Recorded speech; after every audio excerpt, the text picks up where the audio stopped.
ઓમ ભગવતે શ્રી સ્વામિનારાયણાય નમો નમઃ. શ્રી પૂર્ણ પુરુષોત્તમાય નમો નમઃ. શ્રી પરબ્રહ્મણે નમઃ. શ્રી સહજાનંદ સ્વામી મહારાજની જય. શ્રી સ્વામિનારાયણ ભગવાનની જય. જય શ્રી સ્વામિનારાયણ.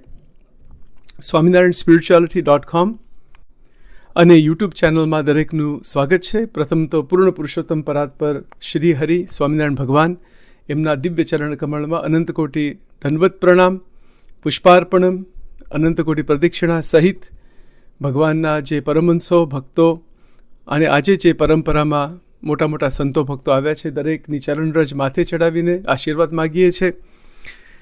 આપણે વેદરસનું નિરૂપણ કરવા માટે પ્રયત્ન કરીએ છીએ ભગવત ઈચ્છાથી, કૃપાથી.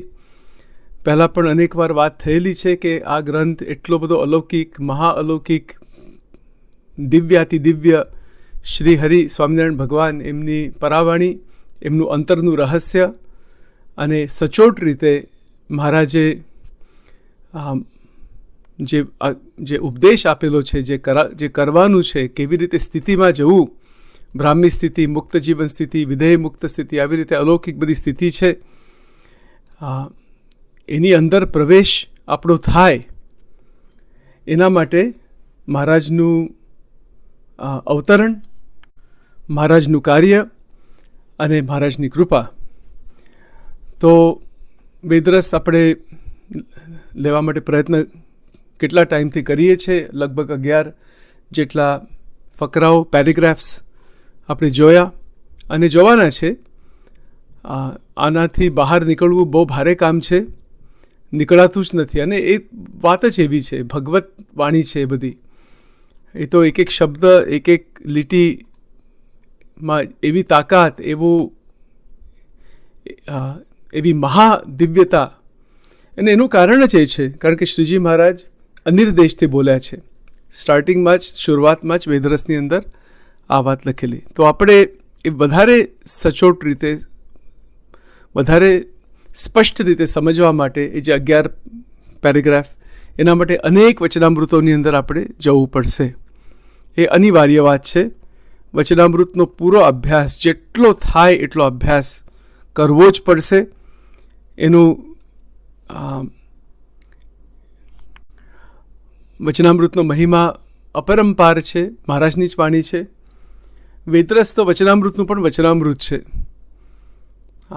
વાત તો બધી એક જ છે કે ભગવાનની મૂર્તિનો સાક્ષાત્કાર કરવો, આ તો વાત બધા જ જાણે છે. પણ એ કરવા માટે, એ સ્થિતિમાં જવા માટે, અને એ જે પૂર્ણ પુરુષોત્તમ અક્ષરથી પર ભગવાન છે, એમનો મહિમા કેવો છે, એ કોણ છે, અને આપણે ક્યાં છે, આપણે શું કરવાનું છે, કઈ દિશામાં જવાનું છે, કઈ રીતે જીવવાનું છે, કઈ રીતે શિક્ષાપત્રી આદિક આજ્ઞાઓ જે છે એ આપણા જીવનમાં કેવી રીતે આવી શકે, આ બધા પોઈન્ટ્સનું કનેક્શન, સંદર્ભ આપણે લઈને આગળ જવા માટે પ્રયત્ન કરીએ છીએ. તો આપણું મનન ચિંતન ચાલે છે ગરડા મધ્યનું 39 સ્વાભાવિક ગુણ વર્ત્યાનું. આવી રીતે જુદા જુદા વચનામૃત આપણે લઈએ છીએ. અને એ જે વેદરસની અંદર જે જીવન મુક્ત સ્થિતિની જે વાત લખેલી છે, મહારાજે દ્રષ્ટાંતે આપ્યો, અને આત્માનો સાક્ષાત્કાર, અને એ સાક્ષાત્કાર કરીને પછી આત્મસત્તા રૂપે રહીને ભગવાનની દિવ્ય ઉપાસના કરવી. મહારાજ કહે છે મારી ઉપાસના કરવી એટલે મહારાજની ઉપાસના કરવી. ઉપાસના પણ બહુ ચોખ્ખી લખેલી છે વેદરસમાં કે ઉપાસ્ય મૂર્તિ શ્રી સહજાનંદ સ્વામી, સ્વામિનારાયણ ભગવાન, એમના 2 ચરણ કમળની જ ઉપાસના છે, જે સ્વામિનારાયણ ભગવાનના આશ્રિત છે. સાધુ સંતો કોઈ પણ હોય એમના આશ્રિત એવી જ ઉપાસના છે. 4 ચરણની ઉપાસના નથી, 2 ચરણની જ ઉપાસના છે. અને ધામ જે છે બધા, ગોલોક, વૈકુંઠ, બ્રહ્મપુર, આ જુદા જુદા અલૌકિક ધામો છે. કૈલાસધામ, મહાકૈલાસધામ, એની બધી વાત, ઘણી બધી વાતો એની આ વેદરસની અંદર બહુ સુંદર રીતે મહારાજે વાત લખેલી છે. એ વિષય સુધી આપણે તો આવ્યા નથી. એ વિષય મહાઅલૌકિક અને બહુ કઠણ વિષય છે. એના વિશે વાત કરવી, એમાં હજારો ગ્રંથ સમાવેલા છે. વૈષ્ણવના, શૈવ સંપ્રદાય, વૈષ્ણવ સંપ્રદાય, જુદી જુદી પરંપરાઓ, જે 5 દેવનો જે મહિમા છે એમાંથી જે સંપ્રદાય, એટલે એટલો બધો 10,000 વર્ષનો ઇતિહાસ, ઉપનિષદ, વેદ, ઉપનિષદ, બ્રહ્મસૂત્ર, બધાનો જ સમાવેશ છે. એ ધામો શું છે એ બહુ જટિલ વાત છે, અને કેટલું મને ગુજરાતીમાં ફાવશે એના વિશે વાત કરવી મને ખ્યાલ નથી. ભગવાન જેવી પ્રેરણા કરે પ્રયત્ન કરીશું. બાકી એની વાત તો ઇંગ્લિશમાં સચોટ રીતે વધારે સ્પષ્ટ થઈ શકે. અને એનું કારણ જે છે કે એ બહુ ઉપર કક્ષાની વાત છે. એના શબ્દ પણ અતિ અઘરા છે સમજવા માટે, એ બધી ધામોની વાત. બરાબર? તો જે હોય ભગવાનની કૃપાથી, મરજીથી આપણે પ્રયત્ન કરીએ છીએ અને કરીશું આગળ. વિનંતી એ છે કે મોટા મોટા જે વિદ્વાન સંતો આખા સંપ્રદાયમાં છે એ આના ઉપર વધારે પ્રકાશ પાડે, આ વેદરસનો મહિમા બહાર કાઢે. આપણી નિરંતર પ્રાર્થના ચાલે છે આવી રીતે, કારણ કે આપણામાં આ જે બોલે છે સચિન, એમાં કોઈ એવી બોલ બુદ્ધિ શક્તિ નથી કે આને કોઈ અડી પણ શકાય.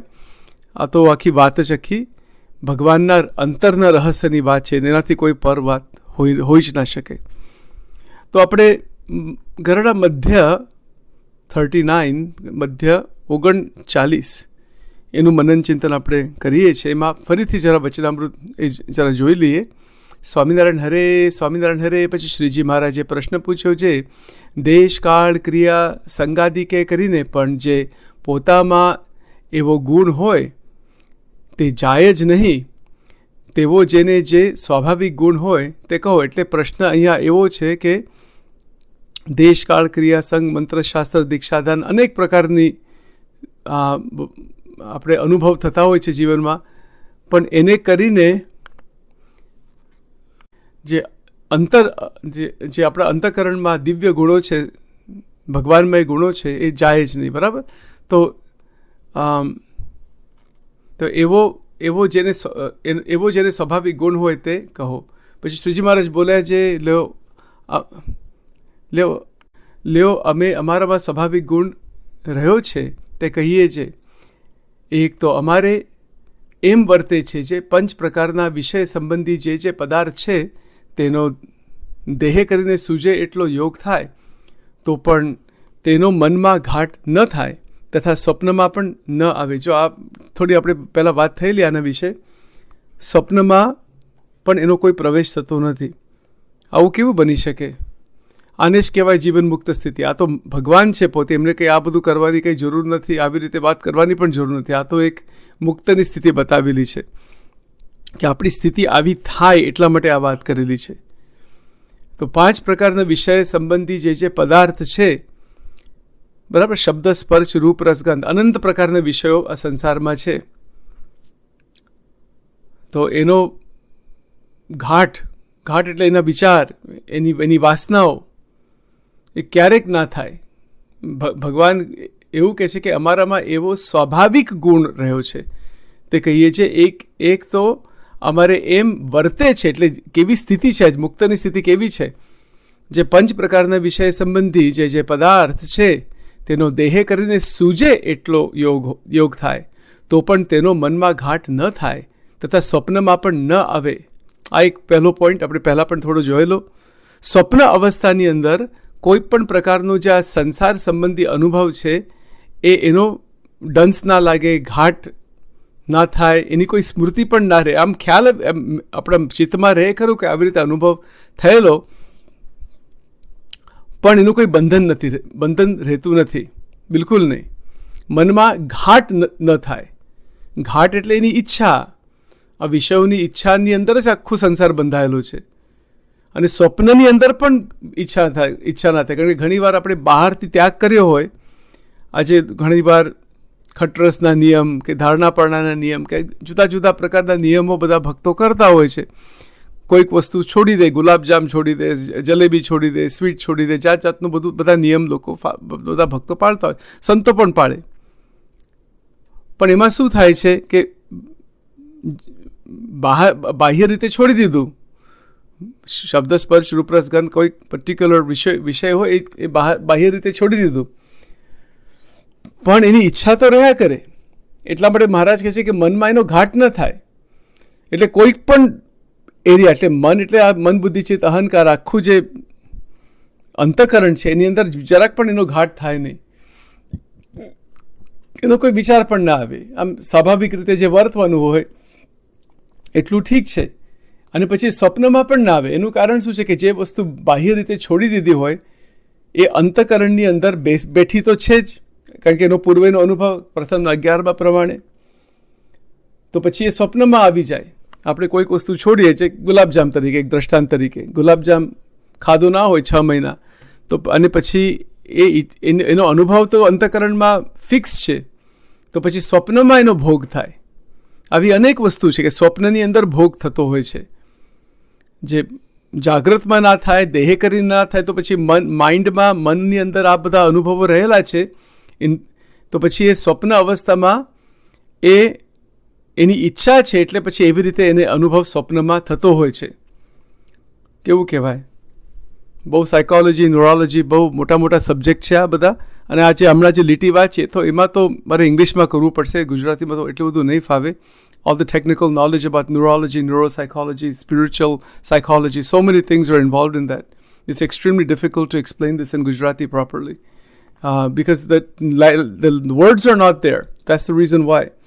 You know, how do you explain excitatory postsynaptic potential, inhibitory postsynaptic potential, brain science, neuroscience, neurophysiology? All of this is involved in this in terms of the transmutation required for the possibility where the Vishayas, the Panch Vishayas, do not come into the Swapna Avastha or deflect or distract the Swapna Avastha. See, આ બધું ઇંગ્લિશમાં મેં હમણાં બોલી, પણ ગુજરાતીમાં બહુ અઘરું પડે. Extremely difficult. એટલે આજે સ્વપ્ન અવસ્થાની અંદર આવી રીતે આ બધા ઘાટ ન થાય એ તો બહુ મુક્ત સ્થિતિ છે, આટલું આપણે સમજી શકીએ. હવે આપણે એક પ્રશ્ન એવો થાય કે આ સ્થિતિ આવે કેવી રીતે? બરાબર, આ જે સ્વપ્નની અંદર ઘાટ ન થાવો, આ કેટલી મોટી વાત છે.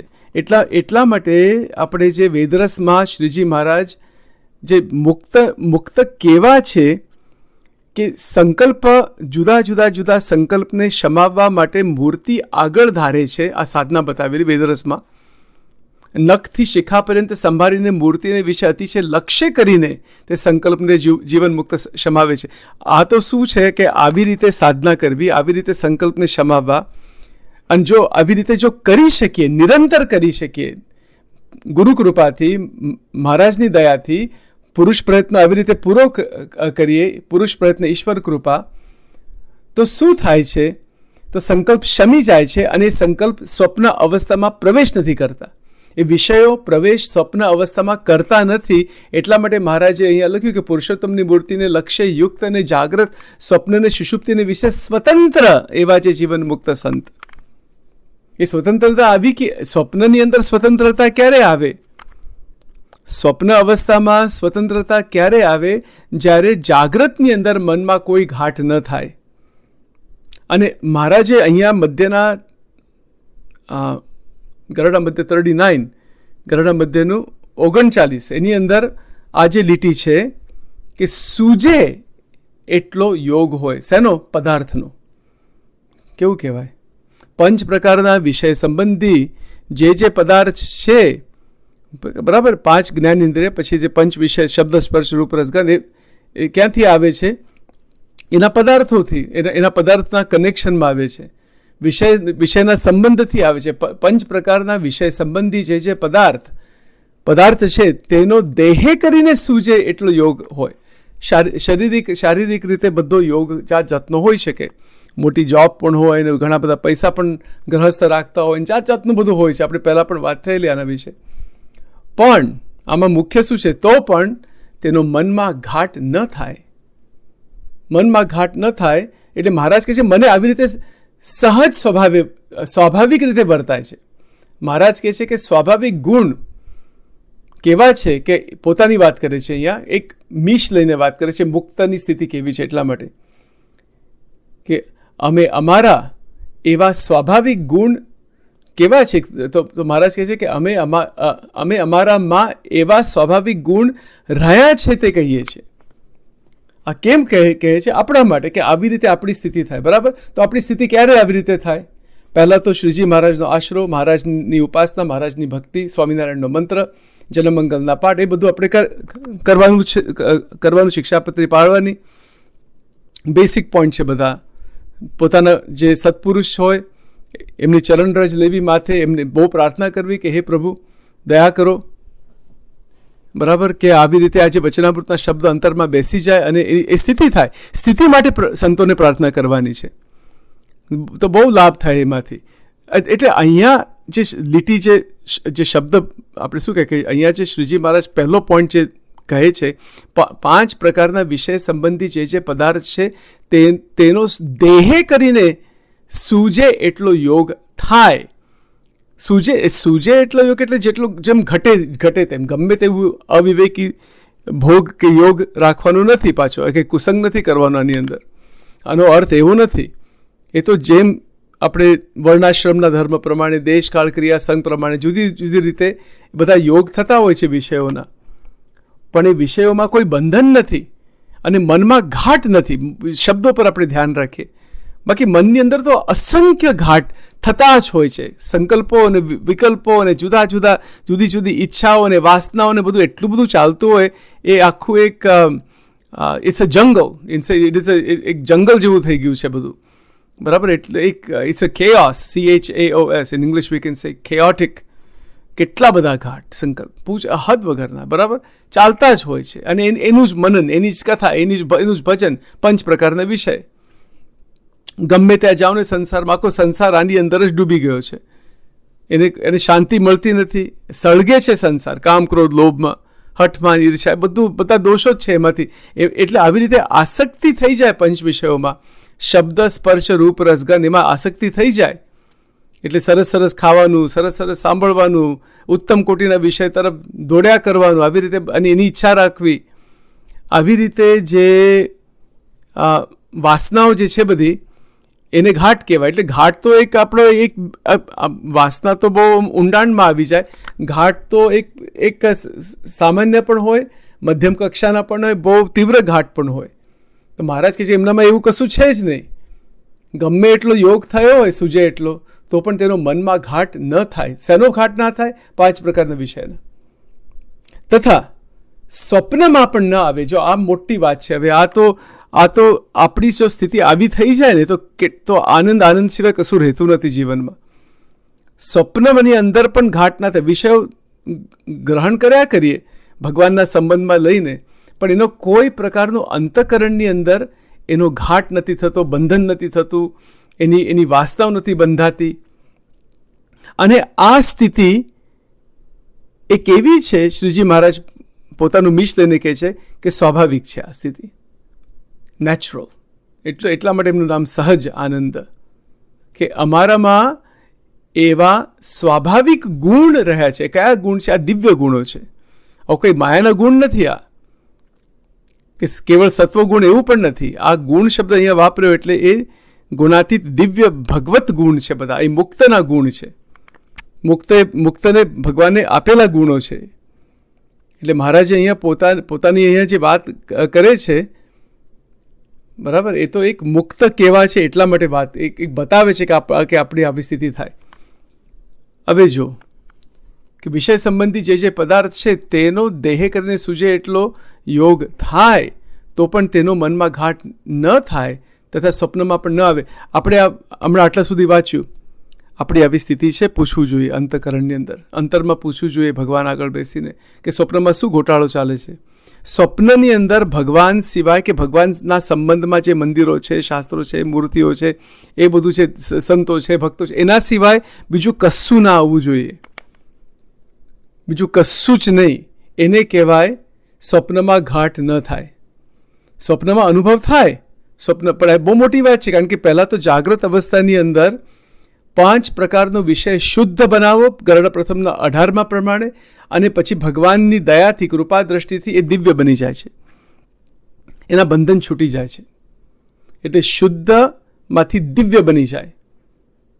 શુદ્ધ આહાર, કોઈક વાર શુદ્ધ જે શબ્દ છે એ દિવ્ય માટે વાપર્યો હોય. જેવી રીતે શુદ્ધ વિચાર, આવી રીતે એનો બંને અર્થ થાય. આ તો વેદરસમાં આવે છે. પણ આપણે અહીંયા જે વાત કરીએ છીએ કે આહાર જે છે 5 પ્રકારના વિષયોનો એ શુદ્ધ રાખવો પડે અને પછી એમાંથી દિવ્યતા આવે છે. અને સ્વપ્નની અંદર ના આવે. એટલે સ્વપ્ન અવસ્થા મહાબંધનકારી અવસ્થા છે અને એટલા બધા જુદા જુદા જુદા જુદા અનુભવ થતા હોય છે એની અંદર. તો આપણો જે સત્સંગ છે, આપણી જે દૈનિક ક્રિયા અને ભગવાન સાથે જે જોડાણ, સવારે નિત્ય પૂજા, પછી જે આરતી કરવી, થાળ કરવો, ભજનો સાંભળવા, સંધ્યા આરતી કરવી, પછી ચેષ્ટા સાંભળવી, ચેષ્ટા ગાવવી, બરાબર, કલાકો સુધી બધું ટીવી જોઈને બધું મનને બગાડવું, એવું બધું નહીં.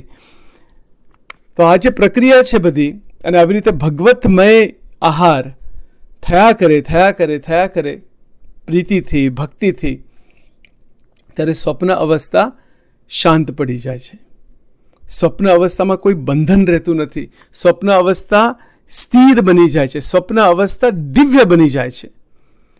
પણ જ્યાં સુધી આ 5 પ્રકારના વિષયોનું જે ઈચ્છાઓ, વાસનાઓ, ઘાટ અને આ બધું જે છે એ રહ્યા કરે, ત્યાં સુધી એ મનમાં કોઈ શાંતિ મળતી નથી અને શરીર ઉપર પણ બહુ વિપરીત અસર થાય છે. એટલા માટે કેટલા બધા લોકો રોગી, આજે જે રોગ છે બધા શારીરિક રોગ, એનું પણ આ એક મોટું કારણ છે, વિષયોની આસક્તિ.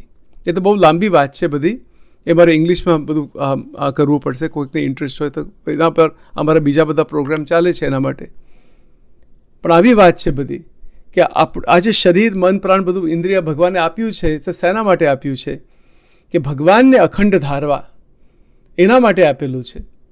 અને એના માટે આખું સત્સંગ છે, મહારાજનું પ્રગટપણું એના માટે, બધી વચનામૃતો, બધી વાતો એના માટે છે. બરાબર. એટલે આટલો પોઈન્ટ આપણે જો એક દ્રષ્ટિથી સમજી શકીએ, પણ આ સ્થિતિમાં જવાની વાત છે. કારણ કે સ્વપ્નમાં જ્યારે આપણે જઈએ છીએ ત્યારે તો કોઈ કંટ્રોલ, કોઈ આપણે ભાન જ નથી રહેતું. પણ સ્વપ્નમાં એવી રીતે પ્રવેશ થાય, પૂર્ણ જાગૃતિ. હા, સ્વપ્ન અવસ્થામાં પૂર્ણ જાગૃતિ રહે. એટલે આમ સ્વપ્ન કહેવાય, પણ એ સ્વપ્ન ના પણ કહેવાય.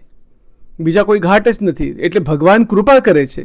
જો સાચો ભક્ત હોય, સાચો મુમુક્ષ, એ કૃપા કરીને ત્યાં દર્શન આપે છે. વચનામૃતમાં પણ મહારાજે એક જગ્યાએ વાત લખેલી છે, એવી રીતે બોલ્યા છે કે સ્વપ્નમાં જે ભગવાન દેખાય એ સત્ય છે, બાકી બીજી બધી વસ્તુ માયા સંબંધી છે. ચોખ્ખો ભેદ પડી ગયો ને, ત્યાં ચોખ્ખો ભેદ પડી ગયો. એટલે સ્વપ્ન અવસ્થામાં શું ચાલે છે એના દ્વારા આપણે ખ્યાલ આવે કે આપણે આધ્યાત્મના માર્ગ ઉપર કેટલા લેવલ સુધી પહોંચ્યા છે. સીધી જ વાત છે. સુષુપ્તિની અંદર, સુષુપ્તિ અવસ્થાની તો વાત, એ તો વાત બહુ એનાથી પણ, એટલે એ તો સુષુપ્તિનો સાક્ષી જે છે, આત્મા છે, બ્રહ્મ છે. ઘોર એટલે જાગ્રતમાં ઘોર સુષુપ્તિ વર્તે, સુષુપ્તિનો સાક્ષી જે છે એ આત્મતત્વ છે. એ પછી સુષુપ્તિમાં સ્વતંત્રતા, ત્યાં એ આધ્યાત્મિક અનુભવ થતા હોય છે. એક દ્રષ્ટિથી સુષુપ્તિ અવસ્થા ખરી, પણ ત્યાં તુર્ય અવસ્થા બની જાય. ત્યાં બધા ચક્રોના દર્શન થાય. ગરુડ પ્રથમનો 49, બરાબર. આવી રીતે ષટચક્ર દેખાય, ગોલોક વૈકુંઠાથી દિવ્ય ધામ દેખાય. તો પણ એ બધી અંતરદ્રષ્ટિ નથી, તો પણ આવું બધું દેખાય ખરું. હા, આવું બધું ઘણું બધું દેખાય. એ બધા દિવ્ય જ અનુભવ છે, પણ તો પણ હજુ ભગવાન એનાથી પર છે. આવી પણ વાત ગરુડા પ્રથમ 49 એની અંદર વાત લખેલી છે. બહુ મહત્વનું વચનામૃત છે, બરાબર. એટલે સ્વપ્ન અવસ્થાની અંદર કોઈક પણ અનુભવ, ભગવાન સિવાય કોઈક પણ અનુભવ હોય, એ બધો માયા સંબંધી અને બંધનકારી અનુભવ છે. ભગવાનનો જ અથવા ભગવાનના મંદિરોના, ભગવાનના અવતારોના અનુભવ, ભગવાન સ્વયં સ્વામિનારાયણ ભગવાન, એમના પરમહંસો, ભક્તો, મંદિરો કે જે અથવા જે દિવ્ય અનુભવો ભગવાન કરાવે, બસ એ બરાબર છે. એ બહુ ઉત્તમ, અતિ ઉત્તમ. એને કહેવાય મુક્ત સ્થિતિ. અને જો એવું ના થતું હોય તો હજુ દિલ્હી બહુ દૂર હે. હજુ તો ઘણું બાકી છે. આંતરિક સાધના, અંતર શુદ્ધ બન્યું જ નથી. આ બધા ઘાટ સંકલ્પો મળતા જ નથી ને. એટલો બધો જગત સંબંધી વિચાર, વાસનાઓ, બધી ઈચ્છાઓ, કુટુંબ પરિવારની અંદર બધું બંધન, કેવું કહેવાય. એટલે સ્વપ્નમાં પછી શું આવે? એ જ બધું આવે. આપણે આ બધા ટીવીમાં બધા ફિલ્મ એક્ટર્સ, બધા બોલિવૂડ અને બધું બરાબર જોતા હોય, તે બધું એ જ બધું રમ્યા કરે. એ જ બધા ફિલ્મના સોંગ અને ગીત. કે અંતઃકરણ દૂષિત બની જાય, કલુષિત બની જાય, અપવિત્ર બની જાય, અંતઃકરણ અસ્થિર બની જાય, એમાં રજોગુણની વૃદ્ધિ થાય, એમાં સ્વપ્ન અવસ્થામાં ક્લેશ વધે. એટલે જે ચક્રો જે છે આપણા, એમાં એનું જે રોટેશન કહેવાય, તો રોટેશન ઓફ ધ ચક્ર એ પણ બગડી જાય. એની જે સ્પિન કહેવાય, it's a spin of the chakra, એટલે એનું જે ઇટ સ્પિન્સ અરાઉન્ડ. શ્રીજી મહારાજે લખેલું છે આના વિશે વેદરસમાં કે ચક્ર જે છે એ ચલાયમાન છે આત્માના પ્રકાશથી, આત્માની શક્તિથી, અને એ પણ ભગવાન એની અંદર રહ્યા છે એટલા માટે પછી જીવાત્માને અનુભવ થાય છે. એ તો બહુ ગૂઢ વાત છે બધી, એ પછી આવશે કોઈક પર, આપણે જ્યારે વેદરસમાં આવશે એ બધી વાત ત્યારે જોઈશું. પણ આવી રીતે આ સ્વપ્ન અવસ્થા શાંત થઈ જાય, સ્થિર બની જાય. આપણો આહાર જે છે, આહાર પણ એકદમ સીમામાં આવી જાય, લિમિટમાં આવી જાય. આપણી ઊંઘ જે છે એ પણ 5 કલાક 6 કલાક, બસ, એનાથી વધારે ઊંઘની પછી જરૂર જ નથી પડતી. હા, વધારે ખાવાનું, વધારે પીવાનું, એ બધું કંટ્રોલમાં આવી જાય. પછી બ્રહ્મચર્ય સિદ્ધ થાય છે આની અંદર બ્રહ્મચર્યની જ વાત છે. બ્રહ્મચર્યની વાત તો આની અંદર આવી જ ગઈ. ગ્રહસ્થને બ્રહ્મચર્ય પણ ખરું, ત્યાગીને પણ બ્રહ્મચર્ય ખરું, પણ જે વાસનાઓ છે બધી એ શક્તિનો નાશ કરી નાખે છે, અને પછી એ સ્વપ્ન અવસ્થામાં વિચિત્ર અનુભવ પણ થાય. એનું કારણ પણ એ છે કે આ જે ભગવાને જે સેક્સ એનર્જી જેને કહેવાય, જે આંતરિક શક્તિ છે બધી, અને બરાબર એને ખલાસ જે કરી નાખે છે મૈથુનથી અથવા હસ્ત મૈથુનથી, કે જુદી જુદી રીતે બધા અનેક પ્રકારના મૈથુન છે બધા, બરાબર. એમાંથી શું થાય છે કે શક્તિ ખલાસ થઈ જાય અને સ્વપ્ન અવસ્થામાં વિચિત્ર અનુભવ થાય. એટલે જેને આ તો શું છે કે આપણે પોતાની અંદરમાં જ જોવાનું છે કે શું થાય છે સ્વપ્ન અવસ્થામાં. બહુ ધ્યાન રાખવું આની અંદર કે આ કંઈ ખેલ નથી. આ વચનામૃતના એક લીટી જે છે ને, એક લાઈન એ ભગવત વાણી છે, અને આપણા માટે આખું એના મહારાજે આખો માર્ગ બતાવ્યો છે એની અંદર, કંઈ બાકી જ નથી રાખ્યું. એટલે જેટલો એક શબ્દ અંતરમાં ધારણ કરવો પડશે. એટલા માટે તો વચનામૃત બનાવ્યું પરમહંસોએ. મહારાજ બોલ્યા, એમને સંશોધન કર્યું. 4000 તો વચનામૃત હતા, 3 કે 4000 એવું કંઈક કહેવાય છે. પછી એમાંથી આ બધું આખો ગ્રંથ તૈયાર થયો. અને જે લખ્યું છે એની અંદર, જે મહારાજ બોલ્યા છે, તોડી નાખે એવી વાત છે, પ્રશ્ન જ નથી. સ્વપ્ન અવસ્થામાં સ્વતંત્રતા, કોઈના મગજમાં પણ આવે આ વસ્તુ. તમે સાયકોલોજીના પુસ્તકો જુઓ, ન્યુરોલોજી, સાયકોલોજી, કેટલા બધા હજારો પુસ્તકો, એમાં એક વાર પણ એવું કોઈએ નથી વિચાર્યું પણ નથી કે સ્વપ્નમાં સ્વતંત્રતા આવે. કોઈએ વિચાર્યું નથી, કોઈને ખ્યાલ પણ નથી એ શું છે.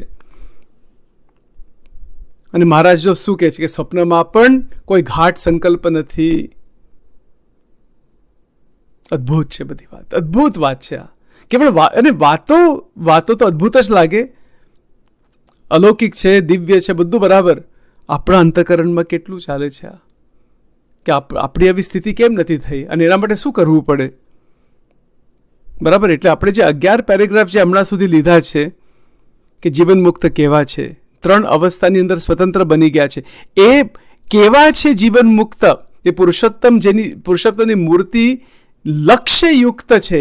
એ લક્ષ્ય એક જ બાંધ્યો છે કે પુરુષોત્તમ ભગવાનનો સાક્ષાત્કાર. એમને તો પ્રાપ્તિ તો હતી મહારાજની, પણ સાક્ષાત્કાર બાકી હોય, પ્રાપ્તિ થઈ ગઈ હોય, સાક્ષાત્કાર બાકી છે. તો જીવન મુક્ત એવા છે કે લક્ષ્ય એક જ છે કે પુરુષોત્તમનો સાક્ષાત્કાર. 3 અવસ્થામાં સ્વતંત્રતા પ્રાપ્ત થઈ ગઈ છે. આપણે હમણાં સ્વપ્નની થોડી વાત થઈ. અને જાગ્રતની અંદર જો સંકલ્પ થાય તો શમાવી દે છે. એટલે સ્વપ્નમાં તો સંકલ્પ થતા જ નથી. જો સ્વપ્નમાં સંકલ્પ થાય તો એ જીવન મુક્ત કહેવાય નહીં. જો આ રહસ્ય, આનું જે કનેક્શન આપણે કરીએ ને, આ વેદરસની અંદર આપણે મહારાજે આ વાત કરેલી છે, અને ગરડા મધ્ય 39 એમાંથી એવું રહસ્ય, એમાંથી એવું એક દિવ્ય જ્ઞાન નીકળે છે કે સ્વપ્નમાં જો જીવન મુક્તને જો ઘાટ થાય તો એ જીવન મુક્ત નથી, હજુ મુમુક્ષુ છે. પણ જાગ્રતમાં જો સંકલ્પ કંઈક થઈ જાય કામ, ક્રોધ, લોભ, મોહ, મત્સર કંઈક સહેજ પણ થઈ જાય તો એ સંકલ્પ ભેળા ભળી નથી જતા અને શમાવી દે છે. ત્યાં શમાવી દે છે. સ્વપ્નમાં જાય જ નહીં, અંતઃકરણમાં એની વૃદ્ધિ ના થાય, કશું જ ના થાય. એ ઘાટને શમાવી દે છે. અને જ્યારે શમાવી દે ત્યાર પછી શું થાય છે કે એવી પછી સ્થિતિ આવી જાય કે જાગ્રતની અંદર પણ મનમાં કોઈ ઘાટ થતો નથી, સ્વપ્નમાં તો પ્રશ્ન જ નથી આવતો પછી. એટલે જાગ્રતમાં, કારણ કે જો જાગ્રતમાં ઘાટ થઈ જાય વિષય વાસનાનો કોઈક પણ, તો એ હજુ કંઈક ખામી છે, એટલે મુક્ત સ્થિતિમાં ખામી છે. પણ જો મુક્ત સ્થિતિ પ્રાપ્ત થઈ ગઈ, જો કંઈક ઘાટ થઈ જાય, આમ તો ઘાટ ના થાય પણ થઈ પણ શકે, કંઈક આ દેશકાળ ક્રિયાસંગ ગમે તે રીતે થોડો કંઈક સહેજ સંકલ્પ થઈ જાય, ત્યાં જ શમાવી દે છે. ત્યાં જ પોતાનું જે મુક્તપણું જે ઉત્પન્ન થયું છે એને છોડતા નથી. આ આખી દીવાદાંડી રૂપ એટલા માટે મહારાજે વાત કરી કે જીવન મુક્તના લક્ષણને દ્રષ્ટાંતે કરીને કહીએ છીએ. કેટલી બધી મહાન વાત છે આ. અંતઃકરણની અંદર અપાર બળ રહેલું છે. મહારાજે વચનામૃતોમાં અનેકવાર આવા શબ્દ વાપર્યા છે. બળિયો ભક્ત, શૂરવીર ભક્ત, બળવાન ભક્ત, હિંમતવાળો ભક્ત, મોડી વાત ન કરવાની, આવા બધા વાક્યો આવે છે. આનું કારણ શું છે કે જીવન આના માટે છે. જીવન આ કામ, ક્રોધ, લોભ, મોહ, મદ, માત્સર્ય અને બધા અનંત વિચિત્ર દોષો એના માટે નથી, એના માટે બિલકુલ નથી. અને આ સ્થિતિ શ્રીજી મહારાજને સ્થિતિ ઉપર લઈ જવા છે. સ્થિતિ ઉપર લઈ જવા છે કે સ્વપ્ન અવસ્થામાં સ્વતંત્રતા, સ્વપ્ન અવસ્થામાં શાંતિ, પવિત્રતા, દિવ્યતા. આવું છે આપણા જીવનમાં? પોતાને જ પૂછવાનું, મહારાજને પૂછવાનું, મહારાજને પ્રાર્થના કરવાની, ભગવાનને પ્રાર્થના કરવાની, પોતાના સત્પુરુષને પ્રાર્થના કરવાની. ગુણાતીતાનંદ સ્વામી, ગોપાલ સ્વામી, નિત્યાનંદ સ્વામી, બ્રહ્માનંદ સ્વામી, મોટા મહારાજના પરમહંસોના નામ લેવા મોટેથી ઉચ્ચ સ્વરે, મુક્તાનંદ સ્વામી આદિક, કે હે પ્રભુ, હે પરમહંસો, દયા કરો, કૃપા કરો. મહારાજે વાત લખેલી છે કે મોટા ભક્તોના નામ લેવા, પોતપોતાની જે ગુરુ પરંપરા હોય એની અંદર જો વિશ્વાસ હોય તો એવી રીતે નામ લેવું.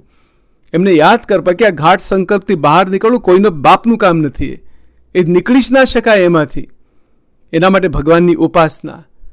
ભગવાન સાકાર છે, સર્વોપરી છે, પ્રત્યક્ષ છે, પ્રગટ છે, દિવ્ય છે, આનંદમય છે, આનંદકંદ છે. એનાથી કોઈ પર તત્વ નથી, એનો કોઈ પાર પામી ના શકે. આવા છે એ પુરુષોત્તમના લક્ષ્ય.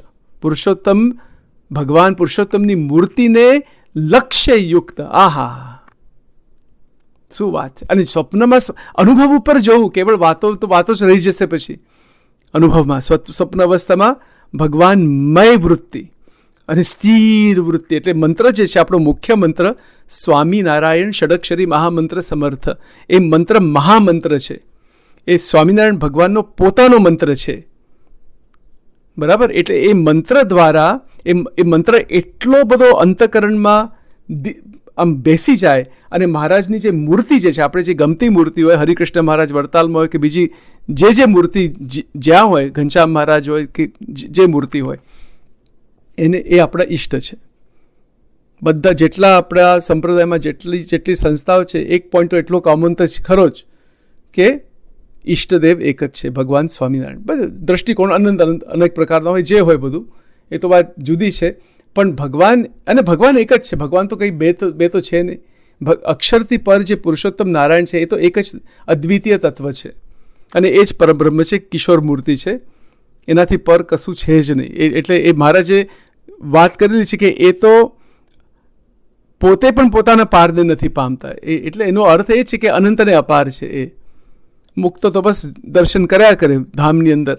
મૂર્તિનો જ રસ, મૂર્તિની અંદર અખંડ રસ છે અને એ અખંડ રસ પીવા માટે, અનુભવ કરવા માટે અનંત પ્રકારના ભજન, કીર્તન, પદો, કેટલા કાવ્યો, કેટલા પ્રકારનું બધું આખા સનાતન ધર્મની અંદર છે. અને સ્વામિનારાયણ સંપ્રદાયમાં તો ખાસ કેટલું બધું ભરચક સામગ્રી આપેલી છે. એ રસ સામગ્રી પીવા માટે કંઈ બાકી નથી રાખ્યું.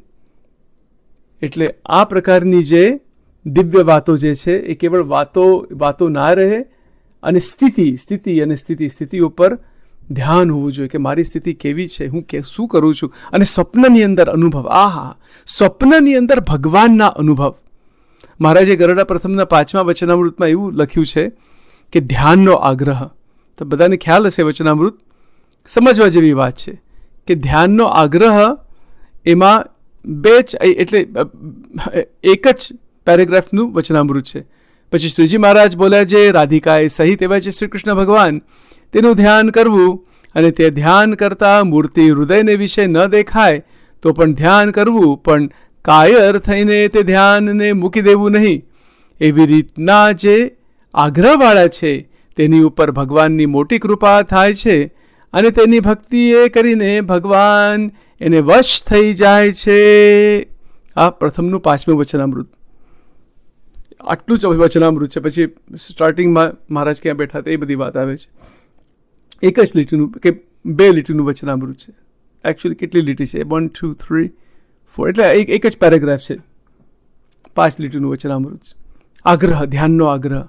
તો અહીંયા એ વચનામૃતમાં શું લખ્યું કે જે આગ્રહવાળા છે તેની ઉપર ભગવાનની મોટી કૃપા થાય છે. તો કૃપા એટલે કઈ કૃપા? કે પોતાની મૂર્તિના દર્શન આપવા રૂપ કૃપા. એ ભગવાન કૃપા કરે છે. એટલે શું થાય છે કે સ્વપ્ન અવસ્થાની અંદર ભગવાન સ્વયં આવે છે. હવે આનાથી કોઈ વાત પર ખરી? અને જેને ઈચ્છા હોય, વૈકુંઠ કેવું છે, ગોલોકધામ કેવું છે, અક્ષરધામના મુક્તો કેવા છે, બ્રહ્માંડોની ઉત્પત્તિ સ્થિતિ પ્રલય કેવી રીતે થાય છે, બ્રહ્મા વિષ્ણુ શિવના કેવા સ્વરૂપ છે, આ બધું દેખાય. બધું આ સ્વપ્ન અવસ્થાની અંદર આવું બધું દેખાય જો ઈચ્છા હોય તો. જેની જેવી ઈચ્છા. પણ એ સ્વપ્ન અવસ્થાની અંદર એ જે વિક્ષેપ છે બધા પંચ વિષયોના, એ મટી જાય. એ ક્યારે મટે છે? કે ધ્યાન દ્વારા. કારણ કે ભજન કીર્તન કરતાં કરતાં અને આવી રીતે મૂર્તિ સાથે સંલગ્ન કરતાં કરતાં મન પવિત્ર, શાંત અને સ્થિર બની જાય છે અને પછી દિવ્ય બની જાય. એટલે અંતઃકરણ દિવ્ય બની જાય છે. અને ભગવાનની મોટી કૃપા, કેવળ કૃપા નથી શબ્દ વાપરે પ્રથમના 5માં, મોટી કૃપા થાય છે. અને એટલું જ નહીં, પણ એની ભક્તિ એ કરીને ભગવાન એને વશ થઈ જાય છે. ભગવાન વશ થઈ જાય. ભક્ત વત્સલ પણ છે ભગવાન, ભક્ત વશ્ય પણ છે ભગવાન. કેવું કહેવાય? ત્યારે શું થાય છે? જ્યારે ભગવાન વશ થઈ જાય એટલે એની ભક્તિ એટલી બધી પ્રબળ અને એવી નિસ્વાર્થ પ્રેમ, દિવ્ય ભક્તિ અંતઃકરણમાં એનો પ્રાદુર્ભાવ થાય, એનું આમ ઓપનિંગ થઈ જાય, એવી રીતે પ્રગટ થાય અંતઃકરણની અંદર ભક્તિ. ત્યારે ભગવાન એને વશ થઈ જાય છે. એ ભક્ત કહે એમ પ્રમાણે ભગવાનને કરવું પડે. કેવું કહેવાય? કેટલી સામર્થ્ય કહેવાય, કેટલી લેવલ કહેવાય. અને ભગવાનના દર્શન જ્યારે સ્વપ્નમાં થાય એનાથી તો કોઈ શ્રેષ્ઠ વાત નથી. બધા આજે લૌકિક અનુભવો, લૌકિક ક્રિયાઓ, પંચ વિષયનું બંધન, એના ઉપર આપણે મનન ચિંતન ચાલે છે, બધું ખલાસ થઈ જાય. બધું ટોટલી મૂળમાંથી ખલાસ થઈ જાય. અને આવી રીતે પોતાનું જે સ્વરૂપ જે છે દ્રષ્ટા, એ સુષુપ્તિની અંદર જ્યારે સ્વતંત્રતા પ્રાપ્ત થાય છે ત્યારે એનો અનુભવ થાય છે. સ્વપ્નમાં ભગવાનનો અનુભવ થાય છે. અને સુષુપ્તિની અંદર સુષુપ્તિથી પર જે પોતાનું સ્વરૂપ જે દ્રષ્ટા, એ તો સ્વ સ્વરૂપને એની અંદર પરબ્રહ્મ રહેલા છે.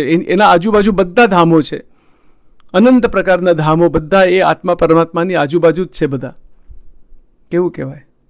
અંતરદ્રષ્ટિથી અણુમાત્ર ગોલોક વૈકુંઠાધિક બ્રહ્મપુરાધિક ધામ છેટે નથી. અંતરદ્રષ્ટિથી સારંગપુરનું 10મું વચનામૃત તે આપણે જોઈશું. આ બધું જો ઇન્ટરકનેક્શન છે બધા પોઈન્ટનું. અનુભવ ઉપર જવું, આપણું લક્ષ્ય આના ઉપર રાખો. લક્ષ્ય મીન્સ ગોલ. એ પુરુષોત્તમની મૂર્તિ છે લક્ષ્ય, બીજું કશું જ નહીં. અને જ્યારે એવી રીતે આપણે બરાબર ધ્યાન કરીએ, ધ્યાનની અંદર સંલગ્ન થઈ જાય. ધ્યાન તો એમને એમ નથી થતું. ધ્યાનમાં મંત્ર સાધના આવી જાય, ભજન કીર્તન બધા આવી જાય, મૂર્તિ સાથે બહુ પ્રેમ આવી જાય, મૂર્તિને અંતરમાં ધારવી, ભગવાનને પ્રાર્થના કરવી કે તમે તમારું દર્શન આપો, તમારો સાક્ષાત્કાર કરાવો. એમને એમ આપણા કંઈ પુરુષાર્થથી આ બધું થતું નથી. એ તો કૃપાથી થાય છે. પણ મનન ચિંતન કન્ટિન્યુઅસ, પુરુષ પ્રયત્ન પૂર્ણ હોવો જ જોઈએ. અને ભગવાનની કૃપા એના ઉપર જ થાય છે જે પૂરી રીતે પુરુષ પ્રયત્ન કરે છે. પુરુષ પ્રયત્નનું વચનામૃત આપણે જોઈશું પછી કે કાર્યાણીનું કંઈક છે 11મું કેવું કંઈક. કેવી વાત છે આ બધી! કેવળ વાતો, આ બધી વાતો ના રહે. સ્વપ્નમાં સ્વતંત્રતા, આના ઉપર આપણે ધ્યાન રાખીએ કે શું છે આ વાત. કેટલી મોટી વાત છે આ! અલૌકિક દિવ્ય વાત છે. દિવ્ય વાત છે.